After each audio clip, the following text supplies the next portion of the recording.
Thank you very much for still being here. I realize I'm the last thing between this and your dinner or relaxing, so sorry about that. It has been a long day.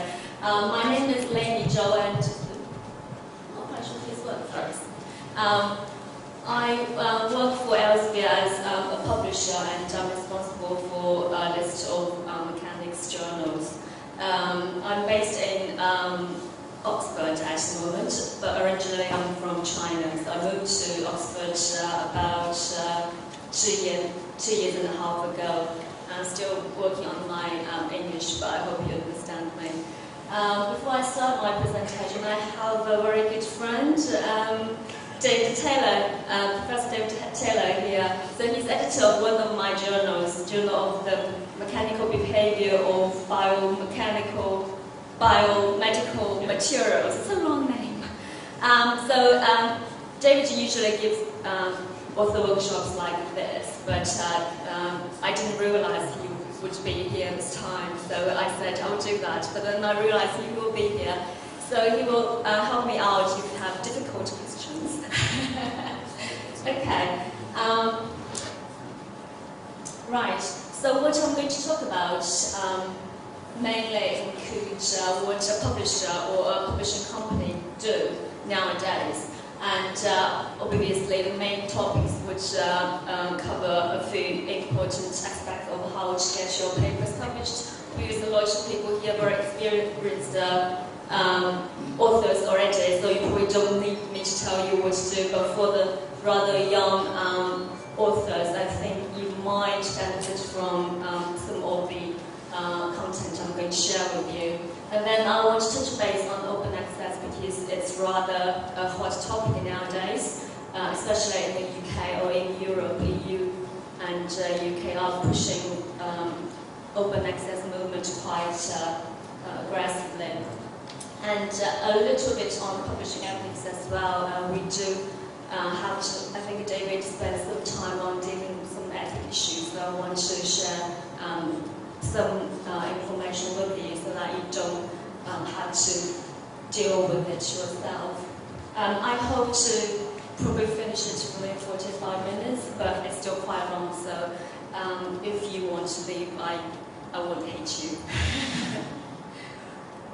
So the publisher's role, this is more like a traditional role we play, obviously. So I think a lot of people here already know what a publisher do, or at least what our journals, how our journals work. So we would solicit or receive submissions. That's the first step of a journal in terms of the peer review cycle, I would say.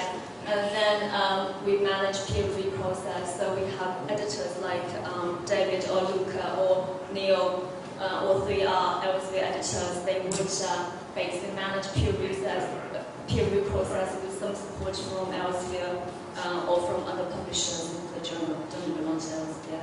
And then we edit paper and prepare like typesetting or production for them to be ready to be published online. And then they are published and disseminated to people who are interested in this journal or who subscribe to such a journal. And after that, obviously we need to keep a copy of all these contents. They should be there forever. They should not disappear after, for example, 10 years. You can't find your published paper anymore, then that's not good for you and not good for a publisher. So we archive all the journal content and we promote the journal content to the widest audience possible, so that your work is known by hopefully the majority of people who are interested in it. So that's the very traditional way of how a journal is run or what publishers do in terms of publishing a journal. Obviously nowadays everything is online or electronic, so the side or our side of the quite short as well. Sorry about that. The bits outside of the circle mainly related to electronic functions we provide. So we have obviously submission systems, and in Elsevier we call it Elsevier submission system, which is rather straightforward, and we keep all the files again in electronic format. And then we have a production tracking system. So when your paper is accepted and it's in the typesetting process, then everything is tracked by this tracking system. So your paper is not going to get lost. If you think of 2,000 journals, you do need something like that to track individual papers all the time. And then we have an electronic warehouse somewhere, I don't know where it is, but it keeps all the electronic files of your content, which means even after 100 years, your content will still, your journal papers, if they're published with Elsevier, they will still be there, so they wouldn't get lost. And then, obviously, Science Direct is our electronic platform, and I hope everybody here uses it. So it has all our journal content and book content and some other content as well.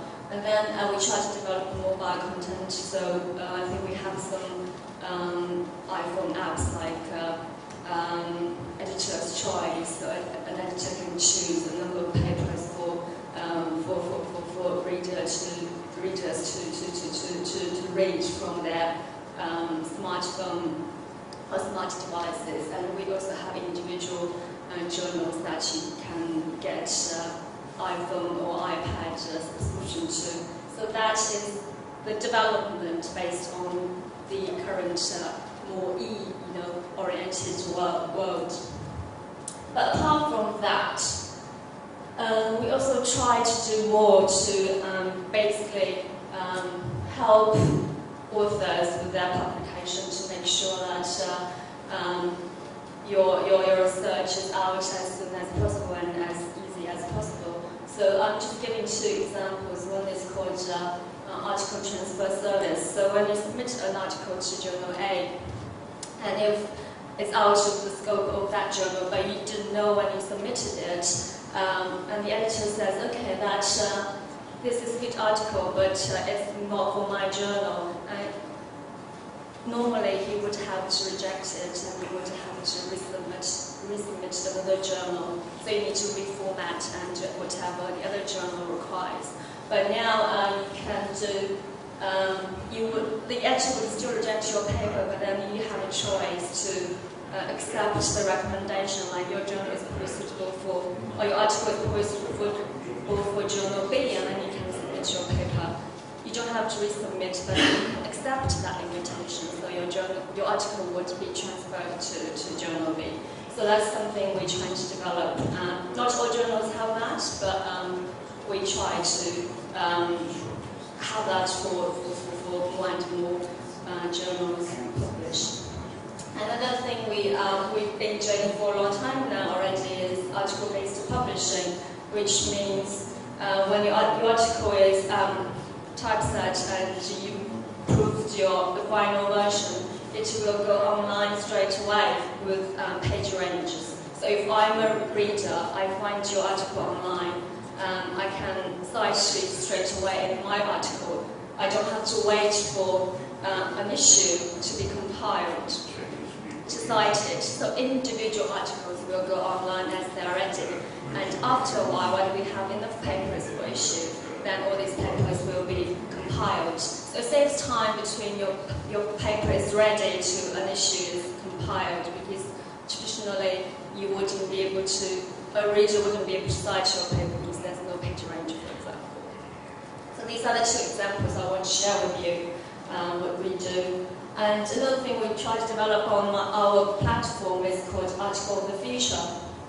I think 3-4 years ago, if you go to Science Direct, or even 2 years ago, you only have the middle, the center pane. So we didn't have this bit, and we didn't have this bit. So now it looks like this. What it means is you have the center pane, which is your article in a traditional way. So you can still read it like this. It's exactly the same as 2 years ago.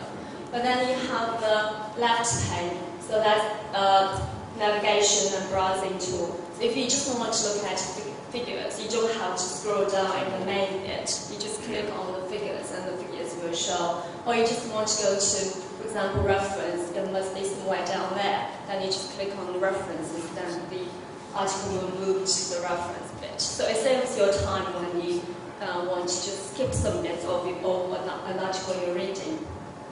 And the right pane is more the additional stuff we try to develop. So I think, for example, for GMBBM, we have MATLAB, which I'm sure lots of you do use. And then you can have a 3D view of the MATLAB file you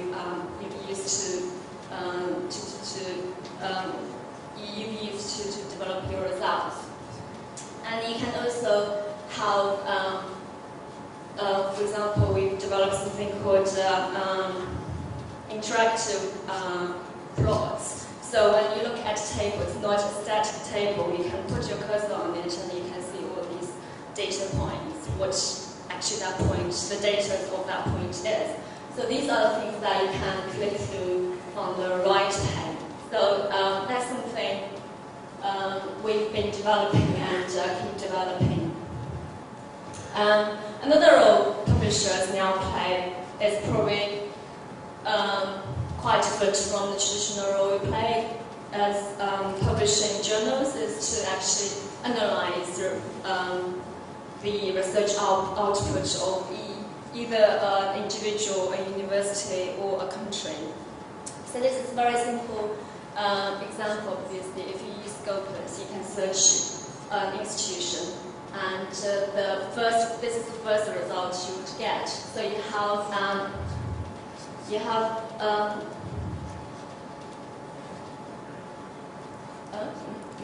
right, somewhere here you have how many papers this university has published in the past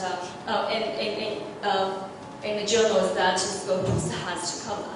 And then you have, which universities or institutions this particular university has been collaborating with. And then you have, the journals this university has published on here. And then you can also have a pie graphic, and you can see what disciplines or what is the percentage of papers the university has published in different disciplines. So, for example, I think I can ignore all this bit, and it should be Università di Casino I was talking about. So this university, apparently engineering is quite strong. It has 34% of articles published in the discipline of engineering. And then you can click through all these blue bits to find more details of this university. Or you can search a person, how many papers this person has published, and what is his index, or what is the most highly cited paper this person has published. All these things you can do with Scopus. And another tool we've been developing is called Cyber Spotlight. And in this one, you can then, if I look at University of Catania, then you can look at, how many collaborators they've got in different regions. So for University of Catania, they collaborate with 80 institutions in North America, for example. So that gives you a picture of how international the research is carried out in that particular university. So that is the change of the role of publisher. I just want to give you a very high-level overview of what we are doing and what we can help you with. And if you're interested, you can come to me after this, and I have more details to share. Okay, now I think I need to come back to the real point of this workshop. So how to get published? The first stage is obviously before you write a paper, which journal your research should be published. So I think everybody knows about this. You probably know better than me, different types of articles. So the majority of the papers would be for articles. So you write a complete, comprehensive paper about your research. And then another type is letters or short communications, which allows you to quickly, come up with a short article with the significant research you've done, but you don't have to spend hours and hours to make it a very comprehensive one. So if you have a very important discovery, you have a breakthrough finding, you probably want to have it out as soon as possible, then you can use letters to start with. Oh, that's better. Great, thank you. And afterwards, you can, develop that article to a more comprehensive one to be published as a full article. And review papers, it's a very good way of summarizing a field, a topic, what has been developed in the past 10 years. But I always say that if you're a student, then probably try not to write a review article, because I think most of them will be rejected. David is nodding, so. And I think for GMBBM, we also sometimes merge book reviews, right, David? Yes, that's yeah. right. So that's another type of articles that you could consider. How to choose the right journal? Again, I'm sure lots of you already know, which journals you can publish with your research after a long time in doing research. But for the young scientists, if you haven't experienced a lot, if you haven't, if you're doing something really new, different from you normally would do, and you don't know where to publish, then there's something we've developed. Obviously, you can ask your supervisor, ask your colleagues, but if you just want to, if you don't really know, have no idea, then there's something. I think all the publishers would have something similar, and we call it journal finder.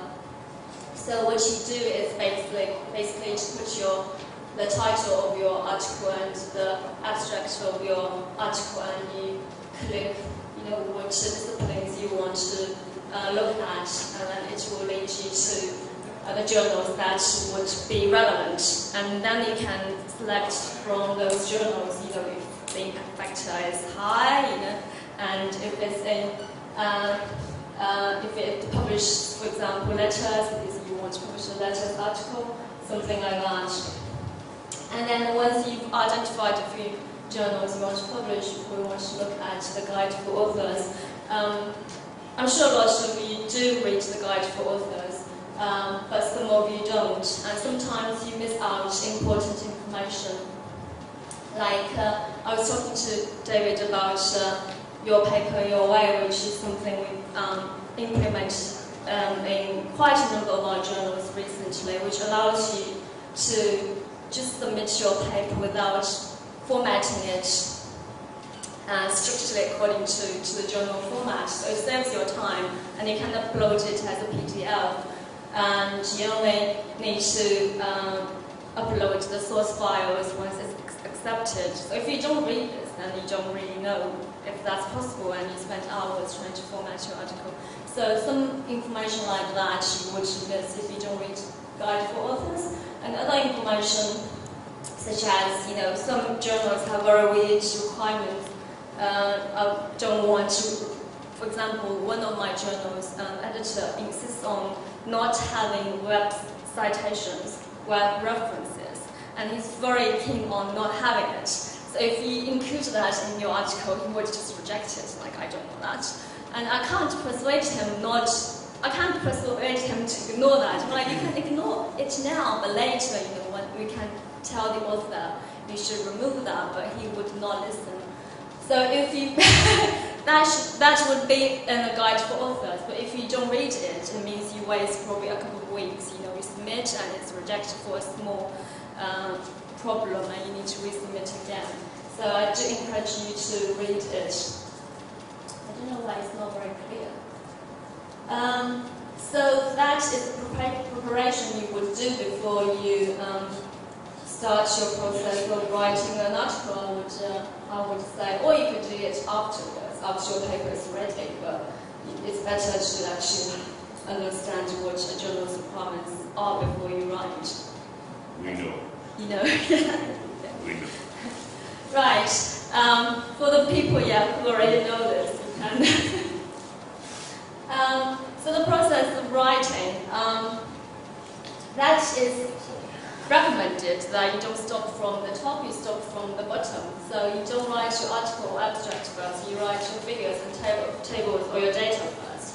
And then you think of your methods and results and discussion and conclusion and what is your introduction. And then you think of what would be a good title for my article, and then you try to summarize your abstract. So that's something I'm sure you're already doing that, but if you haven't done this, it's just one option of writing up your article. And obviously acknowledgement, references and supporting materials can be left to the end, or if you want it beforehand, that should be fine. So I'm just going to quickly go through all the different sections of an article just to give you some idea of what could possibly be a problem or what could possibly be improved. For the title, it's just some examples of what could be a problem. So for the first one, obviously, the title is very long, very difficult to read, and a lot of words like observations on nature can be removed. So the idea here is to make your title as short as possible or as concise as possible. And the second one, if you read the title, it's really quite broad. It doesn't really mean anything. It can be any antibiotics or can be any bacteria. So again, the point here is you want to make it as specific as possible. So what exactly is the actual action? What is the bacteria? And the third one, English needs help. So that what can you say? You just need to improve your English, I suppose. Just a few examples. And then keywords. So I think keywords are actually quite important because lots of abstract and indexing database would use keywords. Sometimes publishers like myself, I would need to do some analysis using Scopus to find particular articles or to understand a trend of a research field, then I would need to use keywords. And my frustration sometimes is I can't really find the right keywords. So the keywords that are most used are the very broad ones like damage. I suppose in fracture mechanics you do need to use a lot of like fracture or like crack or things like that, but try to use more specific keywords that would describe your research that's different from other research, I suppose. And abbreviations, that's something I still remember from many years ago when I was a copy editor.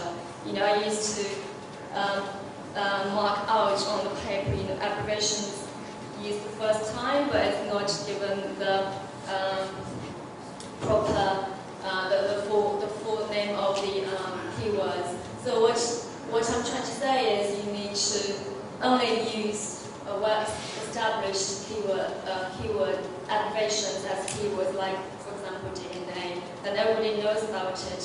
Because I think the reason behind it is you can't always expect the readers are in the very research field you are in. So especially if it's interdisciplinary research, you would have probably a chemist, for example, to read your article, or materials science to read your material scientist to read your article. So if you give your keywords in abbreviations, then they might not understand what it is. So I think that's the reason why we want to give out the full name at least the first time. And this is an example of what is the article and related keywords you could use. So that's keywords. Abstract. Everybody can write good abstract, I think, because you summarize your research and you know your research very well. I think the key point which make it rather accurate and rather brief. A lot of journals, which if you read the guide for authors, a lot of journals would have word limits on abstracts. So, for example, 150 words or 200 words, so might go up to 250 words, but there will always be a limit. Also because abstract is, again, used in indexing and abstract databases, and they are free for everybody to read, so you want it to be easily read, I suppose. So you don't want to write 500 words abstract. That will take a lot of time to read. And I've given 2 examples just to let you know that the first one is from, I think it's from one of David's articles actually. And you can tell him if it's well written. But I have these examples here to tell you that a lot of journals now use graphical abstract. So you would still have your abstract, but then you have graphical abstract to use figures and graphics to summarize your article. And personally, I think I would probably prefer this because I'm a more visual person than, I don't like to read this. I like to look at this, even if I still don't understand because I don't understand research. But it probably catch people's eyes more easily if you have this, and especially when you have the option, you should probably take advantage of it. That's abstract. And then it comes to the main text of your article. Just let me know if you already know all of this, then I'll skip, okay? Introduction, obviously the main 3 elements would be, first you need to address the problem. Why do you want to do this research, right? That's the most important thing. If there's not a problem, you wouldn't want to do the research. And then you need to identify the solutions and limitations, which means you would cite a lot of other people's work. And I want to point out here, and I hope David, or do we have other editors here, would agree with me, when you cite other works, just make sure you don't copy and paste, because you might run into risk of plagiarism. So make it simple and try to summarize other people's works in your own words. And then you want to say what you want, what is your goal, what you want to achieve. So that's the main elements of introduction. And then it comes to methods. I think that's probably the most straightforward bit, because you did the research, you have your research log, hopefully, and you know what you've done, what materials you've used. So you basically just write up that process, I suppose. But a few things I have listed here. I think the one important thing is not to repeat or rewrite a previously published procedure. You can easily just cite it. Again, if your article is run by a plagiarism tool, then all this text would be the same as the previously published article. Even if it was published by yourself, you don't want to do that. So you could easily just cite that. And then you want to make sure that if somebody wants to repeat your research, they would be able to repeat your research based on the procedure. So you need to give all the detailed information, especially what kind of equipment you used, what kind of materials you used. Because even if it's different supplier, the results might be different. So that's something to bear in mind. And if you're in bio section, then you want to make sure you follow all the ethical standards. Results. Obviously you want your main findings to be listed in your results. And if something unexpected came up, you probably also want to highlight that. And you also want to provide statistical analysis if that's available or if that's necessary, and you want to include illustrations and figures. So these are all the basic things. What I want to say is we try not to keep all the results. And as it says here, you want to highlight the main findings, and the smaller ones, we have something called supporting materials or supplementary materials. You probably want to put those in that section so that your main findings are more obvious to the readers. And another thing I want to point out from a publisher's point of view is when you include your illustrations or figures, try to use white, black and white. If you have line figures, for example, you want to use different types of lines instead of different colors because it's more expensive.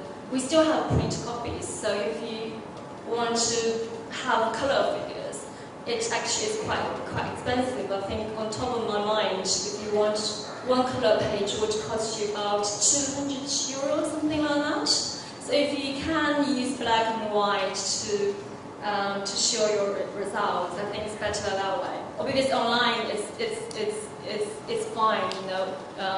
Color online is free, but because we still have print copies, so you would be charged. And then it comes to discussion and conclusion. I believe you can write them separately or put them together. Some journals don't really care, some journals might have specific requirements, but in general, these two different ways should be allowed, I would think. And obviously, in results, you want to explain what your result. In discussion, you want to explain what your results mean, and because of that, you want to discuss what the results you've included in your results section. So you should probably not surprise people by adding some more results in the discussion section. And you also want to correspond to that to the aim of your research, so what you list in your introduction, because that was your purpose of doing the research, right? I think that should be deleted. And also in this section, you might want to compare your results with the results other people have come up with.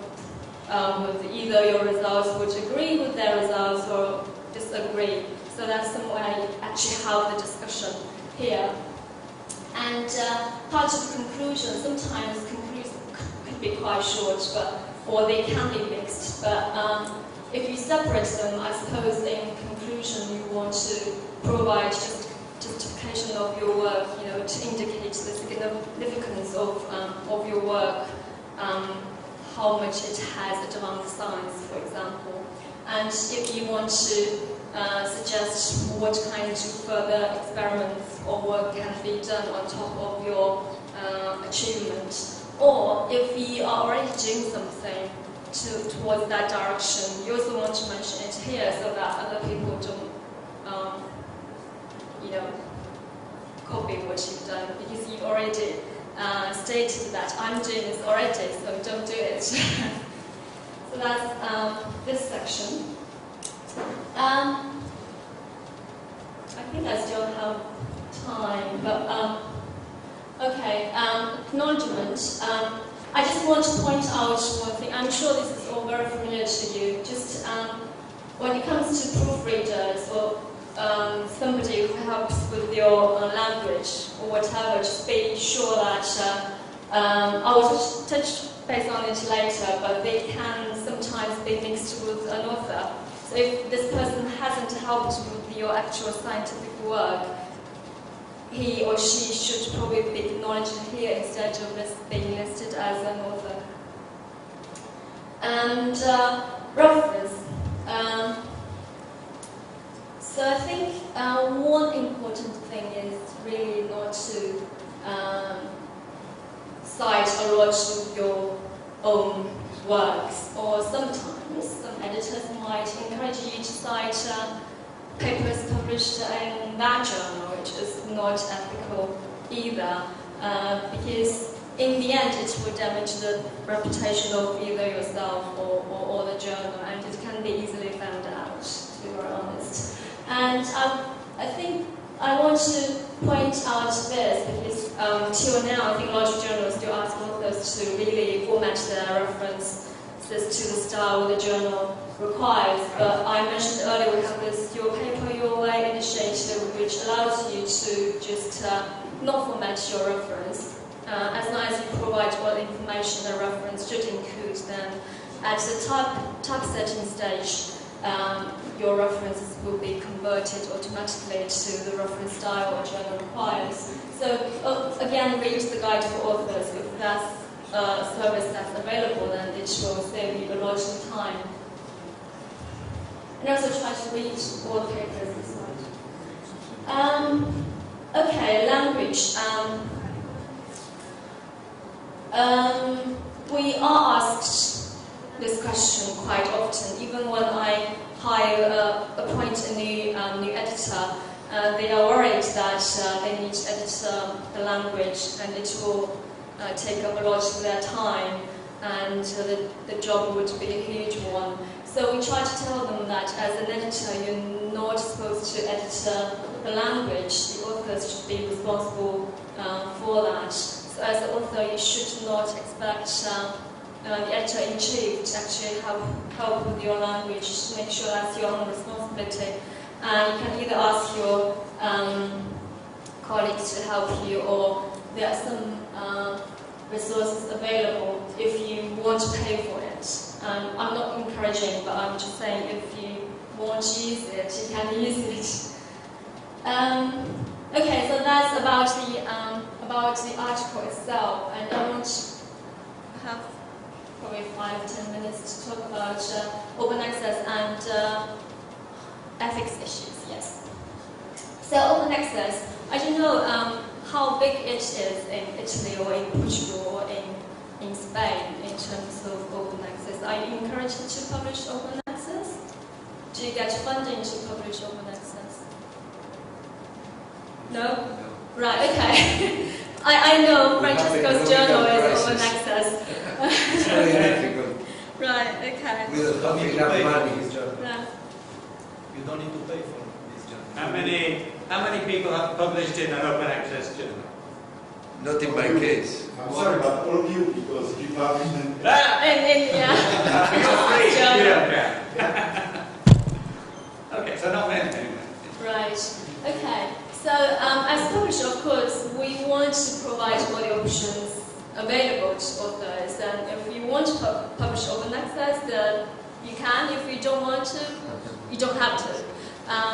So I just try to explain a little bit. I don't know if I would be able to, but I try to explain the differences between different types of open access options. The first one, gold open access, which is mostly encouraged nowadays by especially funding bodies like Wellcome Trust or Research Council UK. What it means is authors will pay to publish an article either, yes, I think it's here, either in a fully open access journal or traditional journal but with open access options. So what it means is author will pay, and how much you will pay depends on how much the journal will charge. And I think averagely you would probably need to pay €1,700 per paper, but if you want to publish on Nature, it might be $5,000, or if you want to publish on a smaller journal, one of my journals only charges $500. So it really depends on the reputation of the journal, the length of your article, and the discipline your research is in, basically. And you get papers of PDs are free online to everybody. And as the author, because you paid for the publication, you have the copyright of that article. And you also have the choice to give readers what they can do with your article. So that's gold open access. And as I mentioned, there are two ways. One is open access journals. So this is, the whole journal is open access. All the articles are open access, and all the papers are either paid or sponsored by a funding body or by Elsevier sometimes or another publisher. And open access articles is another option. So like for J and BBM or theoretical and applied fractal mechanics or engineering fractal mechanics. I'm just thinking of the editors we've got here. All these journals have the option for you to sponsor individual articles. So if your article, you want to publish your article open access, you can just pay for that particular article. But the journal is still under the traditional subscription model. And this is probably more welcomed by researchers because all these journals already have reputations. So these are good journals. And it's your choice. You don't have to pay, but if you want, you can. So this is the gold OA model. And another model is green open access. So it's mainly manuscript posting, I would say.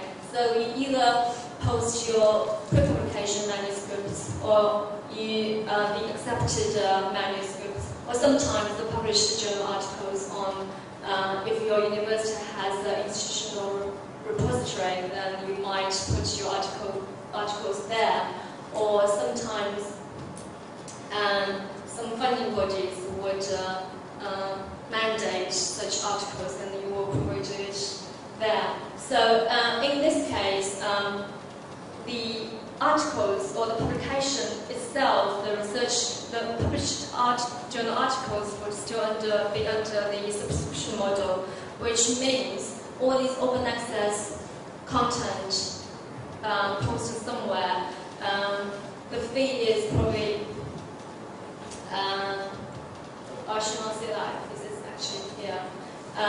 So the problem here is, because you would probably post your pre-publication manuscripts or your accepted manuscripts, and these are not the final versions of your article. So sometimes there will be errors that haven't been corrected, and when readers read your manuscript, it's probably not the same as the final published article. So that's the problem that might occur if you have changed your article a lot at the publication stage. And then open archive. That's something usually done in batches, I would say. So it's also called delayed access. So when, for example, your article is published under the traditional model, after 12 months, your article will be free to everybody, or after 24 months, depends on, again, different subject fields and depending on journals as well. It's called open archive. The problem here is the publisher will need to think of, if the investment they put in a journal, when will that come back before they can open up all the content? So that's something publishers would need to think about, which means your articles wouldn't be open access straight away, basically. So these are three main open access options. And as I mentioned earlier, if it's gold open access, usually the authors would have the copyright, so you don't have to fill out that copyright transfer form. Publishers get this exclusive publishing agreement, so they have the right to publish, to do things with the articles after they are published, but they don't have the copyright anymore. From the user side, so that's your agreement with the publisher, but your agreement with the users, they are called CC license, and they're different licenses, and these are updated very frequently, regularly. So the first one is the most strict way. So you say, I'm an author and I want readers to only copy and distribute my article. This is open access, that's obviously allowed. And they can't do anything else with my article. So that's the most strict license you want to give to readers or to users. And on the other extreme, you can, if you don't really care whatever other people would do with your article, you can allow them to copy and distribute. You can allow them to translate, to extract, to use it as commercial purposes, or to text or data mine. So whatever people can do with your article, you would say, okay, no problem, I'm happy for them to do whatever they want to do, to even change the content of your article. So these are licensed, and it's in your hand what kind of flexibility you want to give to the users or to readers. But these are obviously all gold open access when you have sponsored or paid for your article to publish as open access. Okay, quickly on ethics. The first bit is about authorship. So I just want to give you an example of what kind of definition an author is. This is more in the medical field, because I think they're more strict about all these things, and they have actually developed some definition. So if you're an author, you need to, first of all, substantially contribute to conception and design or acquisition of data or analysis and integration of data, and you have to be involved in draft the article, revise it critically for important intellectual content, and give their approval of the final version to be published. So in the International Committee of Medical Journal Editors have come up with a definition of all three together. And if you've done all these three, you can be defined as an author of an article. So I think different journals have different standards or different criteria of what an author can be, but you probably do want to make sure that you are involved in the scientific research and you are involved in the writing of the article, whatever extent that would be. And we want to avoid some different authorships that you want to be careful with. Corresponding author is very clear to everybody, I suppose. I'm not going to spend any time on that. But you want to avoid ghost authorship, which means authors who have actually participated in your research and writing, but you don't like that guy. Or he became enemy at one point, I'm not going to include him as an author. And what happens is afterwards he would come back and write Elsevier or write David. I was involved in that article and my name is not listed, and it's not very easy or not very nice to deal with things like that. And another authorship is called gift authorship. I think because I'm from China, a lot of this happens in China, because the department head is very important, and I'm just a PhD student, so I will add his name to every single of my articles. Even if he doesn't he's not aware of what I'm doing and what I've published or submitted to that journal. If your article is good, if nothing happens, it's fine. But if you actually committed plagiarism, for example, and the editor wants to write to the corresponding author, which is the department head who has no idea what you've done, then you run into trouble. So these are two extreme examples, but they do happen quite often, to be honest. So I think this is probably more important to authors, because it's not always clear what a publisher or an editor would do for you if you run into authorship disputes. So if this actually happens, it would be the authors to actually resolve the problem, because editors or publishers don't really know what actually happened, and we're not detectives, we're not police, so we wouldn't be able to find out what exactly has happened, whose fault it is. So it would be for you as author or as university to solve the problem. And obviously, if it happened before your paper is published, then it would delay the publication process. And it's not very nice, isn't it, if you run into problems like that and the editors would know, oh, this person has done that. or the publisher would know this person has done that, and you just want to avoid it. And it's a lot of hassle to prove that person has or has not been involved in your research or writing. Another ethics problem is obviously plagiarism, and it's talked a lot and happens a lot as well. So you can see from this figure that almost half of the ethics issues we deal with is actually plagiarism. So you copy and paste other people's work or text or words. What can be plagiarized? It's a long list, but mainly whatever you steal from other people it could be a plagiarism. And it was probably not very easy to detect such things because you're talking about a huge number of journals and a huge number of publications almost every day. But nowadays, obviously, we have some tools to detect plagiarism for us. So we use cross-check, and cross-check is used by a lot of all the main publishers and also small publishers. So this is probably already a very outdated number, but 30 plus million articles in cross-check, which is probably 2-3 years ago actually. It's updated every day because all the submissions now come to all the published articles now in our database would be fed into cross-check. So every day that database is increasing. So what happens now is I don't know, David, if do we have cross-check on the ES now for GMBBM? Yeah. Okay, great, yeah.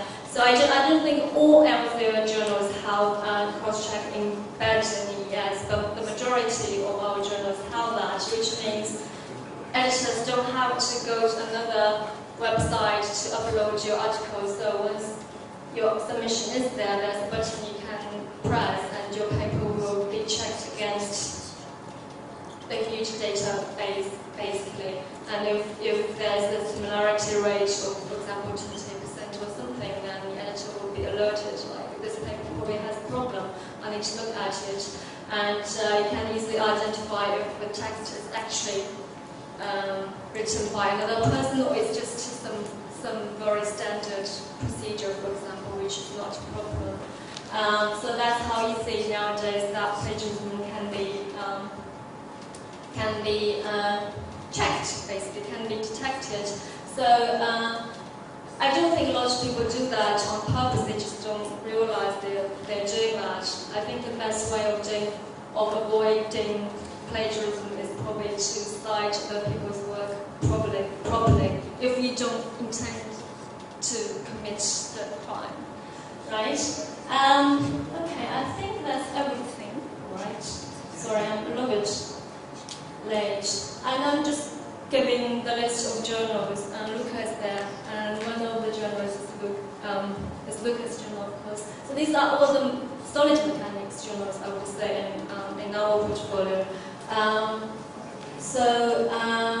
I'm launching a new journal called Extreme Mechanics Letter. So it's a letterless journal. I'll put it here because if you want to publish your great research in a very short period of time, you can submit this one.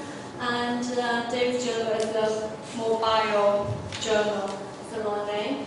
And Luca, where's your journal? Theoretical and Applied Fractional Mechanics. And we have Neil here, and his journal is Engineering Fractional Mechanics.